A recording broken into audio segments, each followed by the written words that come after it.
तो इस एपिसोड की शुरुआत भी ठीक वहीं से होती है जहां पर इसका पिछला एपिसोड खत्म हुआ था। ज़ेक को एंटी टाइटन राइफल लगने के बाद में वो सीधा जमीन पर आकर गिर जाता है। वहीं एरन धीरे धीरे ज़ेक की तरफ बढ़ रहा होता है, लेकिन तभी पीछे से गिलियड आकर एरन को पकड़कर उसके पैर पर काट लेता है। तो एरन अपने हार्डनिंग हाथ से गैलियड की गर्दन पर अटैक करता है, जिससे कि गैलियड के चेहरे का नक्शा बदल जाता है। उसके बाद में एरन लगातार गैलियड पर और भी कई वार करता है और गैलियड पर एक आखिरी वार करने वाला होता है कि तभी एंटी टाइटन राइफल की एक गोली आकर एरन के हाथ में लगती है, जिसकी वजह से उसका पूरा हाथ टूटकर गिर जाता है और एरन हिलना बिल्कुल ही बंद कर देता है। जिसके बाद में मगेत एंटी टाइटन राइफल से ज़ेक को निपटाने का सोचता है, लेकिन तभी पीछे से वहां पर फ्लोक के साथ में कुछ येगरिस्ट आ जाते हैं। फ्लोक उन सभी को कहता है कि इन्हें गोली मत चलाने देना, तो पीक कहती है अरे चुप भी हो जाओ, और एक येगरिस्ट को एंटी टाइटन राइफल से बहुत ही बुरी तरीके से मारती है। वहीं आर्मिन भी दूर से येगरिस्ट और पीक को लड़ते हुए देख लेता है और सोचता है कि हमें जल्दी ही कार्ड टाइटन का कुछ करना होगा। और तभी मार्ले के दो सैनिक आर्मिन पर गोलियां चलाते हैं, लेकिन मिकासा आर्मिन को बचा लेती है। साथ ही उन दो मार्लियन सैनिकों पर एक थंडर स्पेयर मारकर कोनी बताता है कि हमारे आसपास के सभी घरों में दुश्मन भरे पड़े हैं। फिर जिन सभी को कहता है कि हमें यहाँ से चलना चाहिए, हम यहाँ पर कुछ भी नहीं कर सकते। तो जिन के साथ जाते हुए मिकासा कहती है हमें उन मार्लियन सैनिकों का कुछ तो करना होगा। वहीं आर्मिन कमांडर पिक्सिस और कई सैनिकों को देखता है। कमांडर पिक्सिस सभी सैनिकों को कहते हैं कि मार्लियंस पर पीछे से हमला करो, जिसके बाद कई सैनिक अलग अलग डायरेक्शंस में चले जाते हैं। तो ये सब देख और सुनकर आर्मिन सभी से कहता है कमांडर पिक्सिस सही कह रहे हैं, हम मार्लियन से सीधे लड़ाई नहीं कर सकते, चलो उन पर पीछे से वार करते हैं। फिर हम देखते हैं कि एल्डियन सैनिक मार्लियन सैनिकों पर पीछे से हमला करने लगते हैं। साथ ही आर्मिन, मिकास और बाकी सभी भी उन सभी का साथ देते हैं और मार्लियन सैनिकों पर थंडर स्पेयर बरसाने लगते हैं। वहीं दूसरी तरफ हम देखते हैं कि जंग के बीच में येलेना आराम से आंखें बंद करके एकदम साधु संत का पोज धारण करके बैठी होती है। फिर हम देखते हैं ज़ेक को, जो कि अपनी आंखें खोलकर सोचता है क्या मैं गिर गया था, क्या उन्होंने मुझे शूट किया था। ज़ेक देखता है कि एरन और राइनर आपस में लड़ रहे हैं, लेकिन वो दोनों ही काफी ज्यादा थक चुके हैं, जिसके कारण उन दोनों में ही ज्यादा जान नहीं बची है। वहीं एरन से लड़ते हुए राइनर गैलियड को खड़ा होने के लिए कह रहा होता है, लेकिन गैलियड की हालत बहुत ही ज्यादा खराब होती है। फिर राइनर गैलियड को हाथ लगाता है और जैसे ही वो गैलियड को हाथ लगाता है उसे पास्ट के कुछ सीन्स याद आते हैं, जहां पर मार्सेल, जो कि गैलियड का बड़ा भाई था, वो राइनर से कहता है मुझे माफ कर दो राइनर, तुम्हें वॉरियर के तौर पर नहीं चुना जाना चाहिए था, लेकिन मैंने तुम्हें आर्मी के सामने अच्छा दिखाया और गैलियड को बुरा। मैं अपने भाई को बचाना चाहता था। वहीं हम देखते हैं कि पीक और मगेत येगरिस्ट से लड़ रहे होते हैं। तभी मगेत देखता है कि ज़ेक फिर से खड़ा हो गया है। ज़ेक खड़ा होकर कहता है अब टाइटन्स को बुलाने का वक्त आ गया है, जिसके बाद में ज़ेक चिल्लाने वाला होता है कि तभी एरन ज़ेक को रुकने के लिए कहता है। तो ज़ेक रुक जाता है और तभी कोल्ट भी वहां पर आकर ज़ेक को बताता है कि फाल्को ने भी उसका स्पाइनल फ्लूइड पी लिया है। जो सुनकर ज़ेक और राइनर दोनों ही चौंक जाते हैं, क्योंकि उन दोनों को इसके बारे में कुछ भी पता नहीं था। फिर कोल्ट आगे कहता है क्या तुम्हें याद नहीं, मैंने 20 टाइटन को इनहेरिट करने का राइट अर्न किया था ताकि मेरी फैमिली को पैराडाइज में ना भेजा जाए। वहीं फाल्को कोल्ट को कह रहा होता है कि मुझे छोड़ दो, लेकिन कोल्ट फाल्को को नहीं छोड़ता और ज़ेक से कह रहा होता है सच में मुझे तुम्हारे धोखा देने के पहले भी कभी भी नहीं समझ में आया कि तुम्हारे दिमाग में क्या चल रहा है, कभी भी नहीं।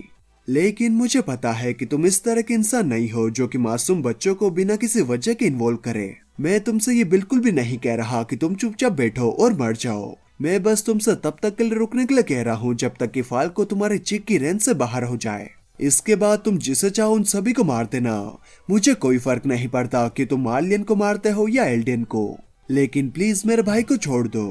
तभी वहां पर गाबी घोड़ा लेकर आती है और फाल्को को जल्दी से उस पर बैठने के लिए कहती है, तो फाल्को उसे वहां से जाने के लिए कहता है। फिर ज़ेक कोल्ट से कहता है मुझे पता है कि तुम अपने भाई के लिए कैसा महसूस कर रहे हो, इसीलिए ये काफी शर्म की बात है। यह कहकर ज़ेक जोर से चिल्लाने लगता है। ज़ेक को चिल्लाता हुआ देखकर फाल्को कोल्ट से दूर जाने की कोशिश करता है, लेकिन कोल्ट उसे पकड़कर कहता है चिंता मत करो, मैं तुम्हारे साथ ही हूँ। जिसके बाद में फाल्को, नाइल, कमांडर पिक्सिस और बाकी सभी लोग जिन्होंने भी ज़ेक का स्पाइनल फ्लूइड पिया था, वो सभी एक एक करके टाइटन में ट्रांसफॉर्म हो जाते हैं और मार्लियन सैनिकों को खाने लगते हैं। ये वाला टाइटन है फाल्को। फिर ज़ीक फाल्को को राइनर को मारने के लिए कहता है, तो फाल्को राइनर पर टूट पड़ता है। वहीं गाबी कोल्ट को देखती है जिसकी हालत बहुत ही ज्यादा खराब होती है और शायद वो मर चुका है। फिर हम देखते हैं राइनर को जिसने कि एरन और फाल्को दोनों को अपने एक एक हाथ में दबा कर रखा होता है। राइनर सोचता है मैं इन दोनों को एक साथ नहीं संभाल सकता वरना एरन मेरे हाथ से निकल जाएगा। तभी एरन राइनर के चंगुल से छूटकर उसे पकड़कर फेंक देता है और वहां से भागने की कोशिश करता है, लेकिन तभी राइनर उसे पकड़कर खींच लेता है। तभी फाल्को राइनर की गर्दन पर अटैक करके उसे खाने की कोशिश करता है और एरन राइनर को लात मारकर उससे छूटने की कोशिश कर रहा होता है। तभी ज़ीक को एंटी टाइटन राइफल की एक और बुलेट आकर लगती है। ज़ीक पर एंटी टाइटन राइफल से अटैक करके मगेत कहता है हमने उसे मार दिया, वो खत्म हो गया। जिसके बाद में मगेत एरन का सर उड़ाने का सोचता है और उस पर अटैक करने वाला होता है कि तभी वहां पर आर्मिन आकर उन पर थंडर स्पीड से अटैक कर देता है। तभी ये मोटू और इसके साथ एक और सैनिक आकर आर्मिन को मारने के लिए उस पर गोली चलाने का सोचते हैं, लेकिन तभी मिकासा वहां पर आकर उन दोनों को चटका देती है। तो पीक कहती है तुम्हारे लिए सब कुछ खत्म हो गया। वहीं हम देखते हैं कि ज़ीक की टाइटन बॉडी धीरे धीरे करके गायब होने लगती है। ये सब देखकर राइनर सोचता है क्या ये सच में खत्म हो गया? अब एरन फाउंडिंग टाइटन की पावर को इस्तेमाल नहीं कर सकता, हमारा मिशन कंप्लीट हो गया। जिसके बाद राइनर अपने आर्मर के हार्डनिंग को कम कर लेता है ताकि फाल्को उसे खाकर अगला आर्मर टाइटन बन जाए और फाल्को भी उसे खाने वाला होता है कि तभी फाल्को की नजर जाती है गेलियड पर। गेलियड ने भी उसके भाई मार्सेल की मेमोरीज देख ली होती है जिससे कि उसे समझ में आ जाता है कि उसके भाई मार्सेल ने उसे बचाने के लिए राइनर को एक वॉरियर बनवा दिया था। इसीलिए गेलियड फाल्को के सामने आकर राइनर से कहता है अब तुम्हें मानना ही होगा कि मैं तुमसे शुरू से अंत तक बेहतर था। जिसके बाद फाल्को गेलियड को खा जाता है और राइनर को बहुत ही ज्यादा गुस्सा आता है तो वो एरन को एक जोरदार पंच मारता है। जैसे ही एरन को राइनर का पंच लगता है तो वो अपनी हार्डनिंग एबिलिटी का यूज करके अपने साथ साथ राइनर का हाथ भी हार्ड कर देता है और अपने टाइटन फॉर्म से बाहर निकलकर ज़ीक की तरफ भागने लगता है। एक्चुअली ज़ीक ने भी पीक से कुछ सीखा और सेम उसी की स्टाइल कॉपी करके मरने का नाटक किया और तभी राइनर अपने हाथ को छुड़ाकर एरन को पकड़ने की कोशिश करता है, लेकिन तभी राइनर पर कुछ थंडर स्पीयर आकर लगती है जो कि जीन और कोनी ने उस पर मारी होती है। वहीं मिकासा और आर्मिन पीक से लड़ रहे होते हैं और ज़ीक की तरफ भागते हुए एरन देखता है कि गाबी उसकी तरफ बंदूक तान कर खड़ी है। तभी गाबी एरन पर फायर कर देती है जिसकी वजह से एरन का सर उसके धड़ से अलग हो जाता है। फिर हमें एक फ्लैशबैक का सीन दिखाया जाता है जहां पर हम एरन और ज़ीक को देखते हैं। ज़ीक एरन से पूछता है कि क्या तुम मेरे एल्डियन यूथनाइजेशन प्लान में मदद करोगे, जिसके लिए एरन ज़ीक को हाँ कर देता है। फिर हमें प्रेजेंट का सीन दिखाया जाता है जहां पर हम देखते हैं कि सब कुछ लगभग थम सा गया होता है और ज़ीक बहुत ही जोर से चिल्ला रहा होता है और ज़ीक के हाथ में एरन का सर होता है। जैसे ही एरन और ज़ीक एक दूसरे के कांटेक्ट में आते हैं तो हमें काफी सारी मेमोरीज दिखाई जाती है जो कि शायद सभी फाउंडर्स की है, यानी कि उन सभी की मेमोरीज है जिन सभी के पास फाउंडिंग टाइटन था। फिर हम देखते हैं एरन को जो कि कोऑर्डिनेट पर खड़ा होता है जहां पर सभी के सभी पार्ट्स आकर मिलते हैं, लेकिन एरन को कुछ भी समझ में नहीं आता कि वो कहां पर है। तो ज़ीक उसे बताता है कि ये कोऑर्डिनेट है और यहाँ पर सभी पार्ट्स आकर मिलते हैं। साथ ही ज़ीक एरन से ये भी कहता है कि वो एरन का यहाँ पर काफी लंबे वक्त से इंतजार कर रहा था और अब आखिरकार तुम यहाँ पर आ गए हो और हमारे पास फाउंडिंग टाइटन की पावर है।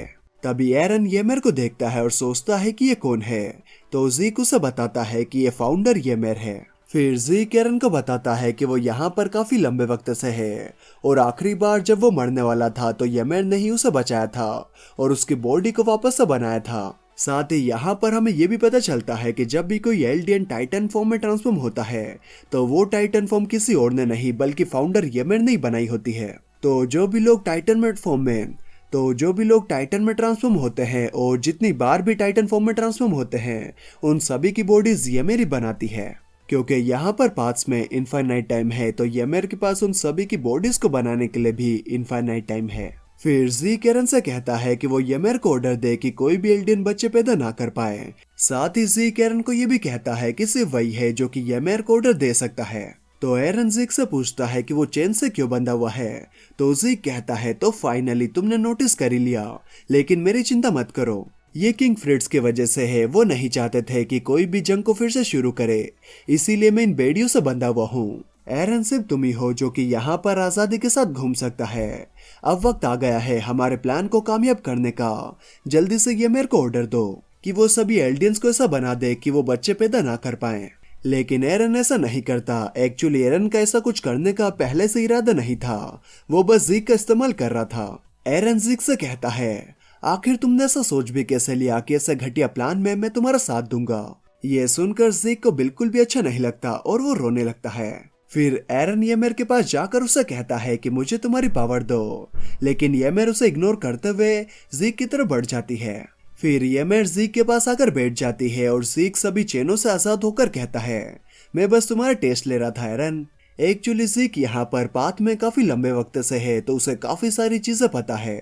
जीक बताता है कि फाउंडर येमेर जो है वो उन सभी लोगों की स्लेव है जिनके पास रॉयल ब्लड है, यानी कि जिसके पास भी रॉयल ब्लड है फाउंडर येमेर उसी का कहना मानेगी, और फाउंडर येमेर की अपनी कोई भी विल नहीं है। जीक एरन को ये भी बताता है कि फाउंडर येमेर जो है उसके पास काफी सारी पावर है, लेकिन वो खुद की पावर का इस्तेमाल नहीं कर सकती।